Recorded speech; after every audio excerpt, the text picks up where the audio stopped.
வணக்கம். நமது இப்பாப் தோழா தமிழர் ஆதி கொஞ்ச நேரத்துக்கு முன்னாடி எல்லாருக்கும் லைவ் மெசேஜ் கொடுத்துட்டு. நான் ஒன்று ரொம்ப ஃபீல் பண்ணிட்டேன். அந்த இதை பார்த்த உடனே ஒரு பிரச்சனை ஆரம்பிக்கிற நேரங்களில் அந்த பிரச்சனைக்கு ஒரு பூன் சப்போர்ட்டாக இருந்து உங்கள் பாடல் தான் தம்பி. ரொம்ப விருப்பப்பட்டு எங்கள் தலையில் வச்சு பயங்கரமாக உங்களை கொண்டாடணும். அதில் இப்போ நீங்கள் லைவ் டிவியில் கண்ணாமின்னான்னு பேச ஆரம்பிச்சிட்டிங்க. ஒரு பிரச்சனை வந்ததுன்னா அந்த பிரச்சனைக்குள்ளே பிரச்சனைகள் இருக்க தான் செய்யும், அரசியல் இருக்க தான் செய்யும். அது இல்லாமல் யாருமே இல்லை. அதை இக்னோர் பண்ணிவிட்டு எப்படி வெளியில் நம்ம ஹோல் சப்போர்ட் கொடுக்கணுன்றதை யோசிக்கிறோம்.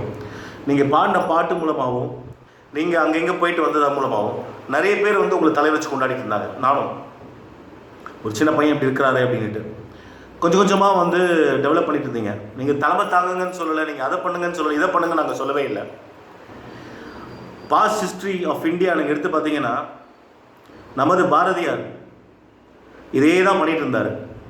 பாடல்கள் மூலம் தமிழ்நாட்டும் இந்தியாவுக்கும் பார்த்தீங்கன்னா மக்களுக்கு ஒரு விழிப்புணர்ச்சியை கொண்டு வந்தார்.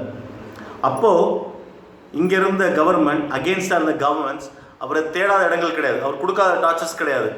அவர் என்னென்ன அரசியல் என்னென்ன பண்ண முடியுமோ அவ்வளோ பண்ணாங்க. அவர் இதுக்கு பயந்துக்கிட்டுன்ற வார்த்தையை விட இதிலேருந்து இன்னும் போராடணுன்ற மனசை வச்சுக்கிட்டு பயப்படாமல் இங்கேருந்து பாண்டிச்சேரி போயிட்டு தலைமறை வாழ்க்கை தாடி வளர்த்துட்டு மீசியை வச்சுக்கிட்டு தலைப்பாகையை வச்சுக்கிட்டு பாட்டுகளை பாடி எங்கேருந்து ரிலீஸ் ஆகும் தெரியாது, ரிலீஸ் ஆகிட்டே இருந்தது. அவரோட போராட்டத்தை ஒரு நாள் அவர் கைவிடவே இல்லை. பிரச்சனைகள் இருந்தது, ஜெயிலுக்கு போனார், பிரச்சனைகள் மேலே பிரச்சனை இருந்தது. இதெல்லாம் நீங்கள் யோசிச்சு பார்க்கணும். அந்த இடத்துல இருந்து நீங்கள் இப்போ ஒரு பாட்டு பாடி ஒரு மக்களை ஒரு விழிப்புணர்வு கொண்டு வந்தீங்க. ரொம்ப சந்தோஷம். உங்களுக்கு அது பிடிக்கலையா? நேற்று சாயங்காலத்தில் நீங்கள் காணோம், ஒதுங்கி போயிருக்கலாம்.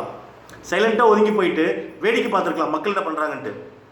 ஒரு 10,000 பேர் கூடுற இடத்துலையும் ஒரு 20,000 பேர் கூடுற இடத்துலையும் யாராவது ஒருத்தர் ஒரு 10 பேர் ஏதாவது கேட்க தான் செய்வாங்க, அகெயின்ஸ்டாக பேச தான் செய்வாங்க. இதையே நீங்கள் யோசிக்கலை? ஆமாங்க, அரசியல் உள்ளே இருக்குது, அரசியல் இல்லை, என்னென்னவோ பேசுகிறாங்க. ஒருத்தர் 10 பேர் அசிங்கமாக கெட்ட வார்த்தை பற்றி பேசுவாங்க. இக்னோர் பண்ணுங்கள் பாஸ். இக்னோர் பண்ணிவிட்டு நீங்கள் உங்கள் வேலையை பாருங்கள். உங்கள் ஃபோட்டோ வச்சு யாராவது தப்பாக பேசியிருக்காங்களா, பண்ணிட்டு இருக்காங்களா, நீங்கள் உங்கள் ரெக்வஸ்ட் கொடுங்க. தமிழர்கள்கிட்ட பண்ணக்கூடாதுன்னு ரெக்வஸ்ட் கொடுத்தா செய்ய போகிறாங்க.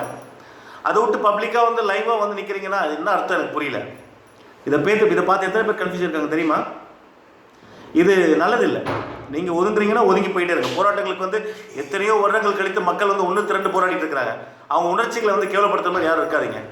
உங்களை ஃபோக்கஸ் பண்ணி யாரும் வரலை. இங்கே தமிழ் மக்களுடைய பிரச்சனைகளை ஒன்று சேர்த்து போராடிட்டு இருக்கிறாங்க. உலகம் ஃபுல்லாக இன்றைக்கி பார்த்துட்டு இருக்கு.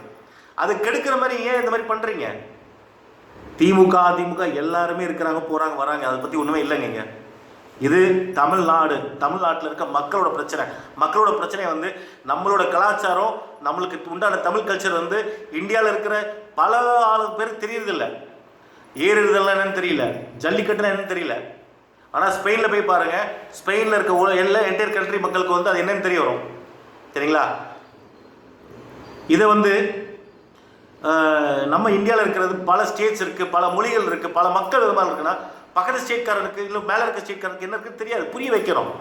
அது ஒரு விழிப்புணர்ச்சியை எடுத்துகிட்டு போயிருக்கலாமே. நீங்கள் பாரதியார் செஞ்ச வேலையை நீங்கள் செஞ்சுட்டு இருந்தீங்க, ரொம்ப சந்தோஷப்பட்டோம். ஆனால் இது மனசுக்குமுறையில் என்னால் தாங்க முடியல. நான் இது வரைக்கும் வெளியிலே தலைக்காட்டாலும் நான் வெளியே தலைக்காட்ட ஆரம்பித்தேன். எங்கள் போராட்டம் தொடரும். இதில் சாய பூசியோ அரசியல் பூசியோ ஏதோ கூட்டம் உள்ளே போகிறதோ கிடையாது. அவங்களை இக்னோர் பண்ணுங்க பாஸ். அது இக்னோர் பண்ணிட்டு வேலையை பார்த்துருக்கலாமே. எங்கள் போராட்டம் தொடரும். மக்களின் உணர்ச்சி வெகுண்டு எழுதணும். இதில் மாற்றங்கள் எதுவும் கிடையாது. விவசாயம் ஈன்றப்பட வேண்டும், விவசாயம் வாழ வேண்டும், விவசாயி வாழ வேண்டும். இதுக்கு உண்டான எல்லா ஸ்டெப்ஸும் மெதுவாக வரும். ஒன்று ஒன்றுமா நாங்கள் இனிமேட்டு அப்டேட் பண்ணிகிட்டே இருப்போம். நன்றி, வணக்கம்.